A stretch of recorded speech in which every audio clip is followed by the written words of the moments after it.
నమస్తే రమగారు. నమస్తే జయ. రమగారు, భయపడిపోవటం సాధారణంగా భయం సహజం. కానీ కొంతమంది చాలా ఎక్కువగా భయపడిపోతారండి. భయాన్ని ఊహించుకుంటారు. ఊహల్లో భయాన్ని చూసేస్తారు.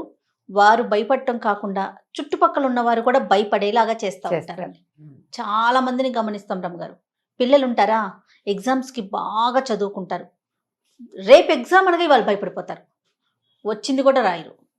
అలాగే ఉద్యోగాలకు సంబంధించి, పెళ్ళిళ్ళకి సంబంధించి ప్రతి దానికి ఒకరు భయపడతారు. మొత్తాన్ని ఆ భయానికి గురి చేసేస్తూ ఉంటారండి. ఊహిస్తారు ముందుగా, భయభ్రాంతులకి గురైపోతూ ఉండటం. ఎలా అవుతుందో సరిగ్గా ఏమైపోతుందో. ఇప్పుడు నువ్వు భయపడినా భయపడకపోయినా రోజు ఆగదు, ఆ విషయం ఆగదు. అంతే కదా కదా. దీనికి ఎట్లా అంటే బేసిక్ థింగ్స్లో కొంత మార్పు రావాలి జయ. వాళ్ళు అది ఎలా అవుతుందో అని భయపెడుతూ ఉంటే మిగిలిన వాళ్ళు వాతావరణాన్ని కూల్ చేయడానికి ట్రై చేయాలి. కరెక్ట్ రమ్మగారు. ఇది ఇంకొకరికి ఆజ్యం పోయకుండా చేయాలి. చుట్టుపక్కల వాళ్ళంతా వీళ్ళ భయాన్ని తగ్గించే ప్రయత్నం చేయాలి. పిల్లాడి పరీక్షలు, నువ్వు టెన్షన్ పడతావా అని అడగకూడదు.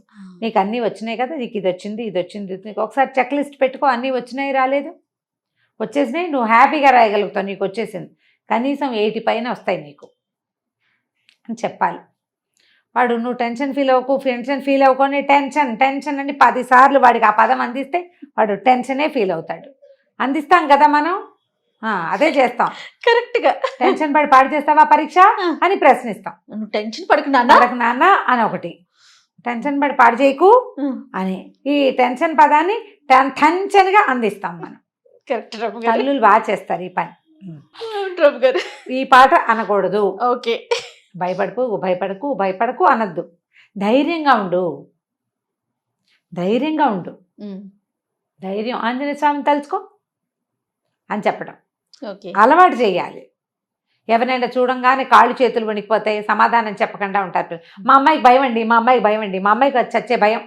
నువ్వే 100 సార్లు భయం అంటే భయపడి వస్తుంది, అది పాపం. మా అమ్మాయి అలా కాదు, మనమే దగ్గరుండి ఏంటో అన్నిటికీ భయపడుతుంది మా అమ్మాయి అని అనకూడదు. మనం ఒక బ్యాడ్ ప్రాక్టీస్లో ఉంటాం జయ. నేను రెగ్యులర్గా వింటాను, మా అమ్మాయికి బద్ధకం, మా అమ్మాయి సుకుమారంగానే ఉంటానంటుంది. అది ఏది చెప్తే ఫిక్స్ అవుతారు. దానికి కొంచెం ఉంది, నువ్వు పెంచుతావు దాన్ని. అదే పదం అందించి పెంచద్దు, అందించద్దు. తర్వాత పెద్దవాళ్ళు అయ్యాక ఏదైనా చిన్న ఫంక్షన్ పెట్టుకుంటారా, అవతల వెళ్ళిన ఫంక్షన్, ఇవాళ నుంచి వెళ్ళే టెన్షన్ ఎలా అవుతుందో ఏమైపోతుందో. పెళ్లి సంబంధాల విషయంలో టెన్షన్, వాళ్ళు ఎలా ఉంటారు అని, అసలు కార్యక్రమం ఎలా అవుతుందో అని, ఏదైనా ఊరు బయలుదేరితే చేరతామో చేరమో అని, పిల్లాడు ఇంటికి వస్తాడో రాడు అని, అన్నీ భయాలే. ఇక నువ్వు భయంతో ఉంటే నువ్వు ఎప్పుడు జీవిస్తావు? భయపడుతూనే ఉంటావు. జీవించడం అనరు దాన్ని, భయపడ్డం అంటారు. జీవితం లేదు, ఇంకా భయమే ఉంటుంది. ప్రధానంగా మనం అర్థం చేసుకోవాల్సింది ఏంటంటే పాజిటివ్గా ఆలోచించడం. దేన్నైనా భయపడినా భయపడకపోయినా గంటలు గడిచిపోతాయి, నిమిషాలు గడుస్తాయి, గంటలు గడుస్తాయి, రోజులు గడిచిపోతాయి. మరి చూస్తుండగానే పెళ్లి రోజు వచ్చేస్తుంది, చూస్తుండగానే పెళ్ళి అయిపోతుంది, కార్యక్రమం అయిపోతుంది, పూజ అయిపోతుంది, ప్రయాణం అయిపోతుంది. నీకోసం ఏది ఆగదో, నువ్వు భయపడ్డావని చెడదు,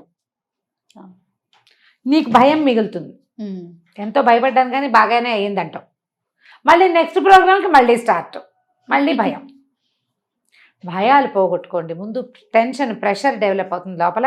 ఇది ఒకటి ప్రాక్టీస్ చేయండి. ఇట్లా 2 చేతులు వేళ్ళు ఒక దాంట్లో ఒకటి పోనివ్వటం, ఉంగరాలు తీసేయండి. ఉంగరాలు ఉంటే నొక్కుపోతాయి. ఇట్లా వేలు దూర్చామా, ఇదిగో ఇది ఇట్లా, ఇది ఇట్లా, ఇది ఇట్లా. మామూలుగానే మనకు టెన్షన్ ఉన్నప్పుడు చేతులు పిసికేసుకుంటున్నాడు అంటారా, ఆ పిసికేసుకోవడం ఎందుకే, అసంకల్పిత ప్రతీకార చర్య, ఆటోమేటిక్గా వెళ్ళిపోతుంది. ఇదిగో ఇలాగా చేస్తే కొంచెం ప్రెషర్ తీరుతుంది. చక్కగా గాఢంగా ఊపిరి పీల్చుకోండి. బాగా ఊపిరి తీసుకో 4-5 సార్లు చెప్పండి పక్క వాళ్ళకి. గాల్లో కూర్చుందాం, కాస్త వేడిగా టీ తాగుతావా, కాస్త కాఫీ తాగు, మీకు మీరు చెప్పుకోండి. ఎవరు లేరు, మీకే భయం వేసేస్తుంది. ఈ చేతులు చేయండి. వెళ్ళి బాత్రూంలోకి వెళ్ళి కాస్త కాళ్ళు చేతులు మొహం కడుక్కోండి. కాళ్ళు కడుక్కుంటే చల్లబడుతుంది ఒళ్ళు, బ్రెయిన్ చల్లగా అవుతుంది. గొంతు ఎండిపోయినట్లు అయిపోతుంది, మాటలు తడబడుతూ ఉంటాయి కదరమ్మగారు. అవును టెన్షన్ తోటే అవన్నీ. కాళ్ళు కడుకు, బాత్రూంలోకి వెళ్ళి నోట్లో నీళ్ళు పోసుకొని పొకిలి ఉమ్మేసి కాస్త కాళ్ళు కడుక్కుని ఒక గ్లాస్ మంచినీళ్ళు తాగి ఏదైనా ఒక చిన్న తీపి పదార్థం నోట్లో వేసుకుని స్థిమితంగా ఆల్ ఈజ్ వెల్ అనుకోండి. మనతోటి ప్రమేయం లేదు కాలానికి, దాని దారిన అది పోతుంది. నేను టెన్షన్ పడినా పడకపోయినా టైం దేనికోసమో ఆగదు. పాజిటివ్గా ఉంటాను నేను ధైర్యంగా ఉంటే నేను కూడా కాలంతో పాటు నడుస్తా. భయపడితే నువ్వు నుంచుంటావు, కూర్చుంటావు, చతికిలు పడిపోతావు, ఎక్కడో చోట మూల కూర్చుంటావు, చీకట్లో ఉంటావు, వెలుగులో ఉండవు. నువ్వు కాలంతో పాటు నడవాలి. నువ్వు నడవకుండా నువ్వు నుంచుంటే ఎట్లా? నువ్వు ధైర్యంగా ఉన్నావనుకో, నువ్వు కూడా నడుస్తావు దాంతో పాటు. అప్పుడు కదా నువ్వు జీవించినట్టు. అవును. కాలంతో పాటు నడిస్తే, గడియారంతో పాటు తిరిగితేనే మనం జీవించినట్టు. మనం ఒక చోట మూల ముడుచుకుని కూర్చునిండిపోతే నడిచినట్టు కాదు, బతికినట్టు కూడా కాదు. బతకండి. బతకాలంటే లోపల ధైర్యం కావాలి. ప్రధాన పాయింట్ అదే. అంతే. మన కోసం ఏది ఆగదు. ఎందుకు మనకు భయం? భయంగా ఉంటే ఎవరికైనా ఫోన్ చేసి మాట్లాడండి. ఇప్పుడు అవకాశాలు ఉన్నాయి కదా. అమ్మకు ఫోన్ చేయొచ్చు, అమ్మమ్మకు ఫోన్ చేసి అత్తయ్యకి చేయొచ్చు, ఎవరైనా ఫ్రెండ్స్కి, పక్కింటి ఆంటీ మనకు ఫ్రెండ్లీగా ఉంటుంది, ఆవిడతో మాట్లాడండి. చక్కగా మొక్కలు ఏమైనా ఉంటే 4 మొక్కలకు నీళ్లు పోయటము, 2 పువ్వులు కోసుకోవటము, అలాంటివి చేయండి. ఏదైనా చేతులతో చేసే పని చేయండి. చెక్కలు, చేగోడీలు అలాంటివి చేసుకుంటే సాయంత్రం తినడానికి టిఫిన్ ఉంటుంది, భయం తగ్గుతుంది. అవును. చేత ఇట్లా చేయాలి కదా, గవ్వలు చేయాలి. ఈ పనులతోటి ఏమవుతుందంటే యాక్టివిటీ వచ్చేసరికల్లా బ్రెయిన్ కొంచెం కూల్ అవుతుంది. ధైర్యంగా ఉండాలి.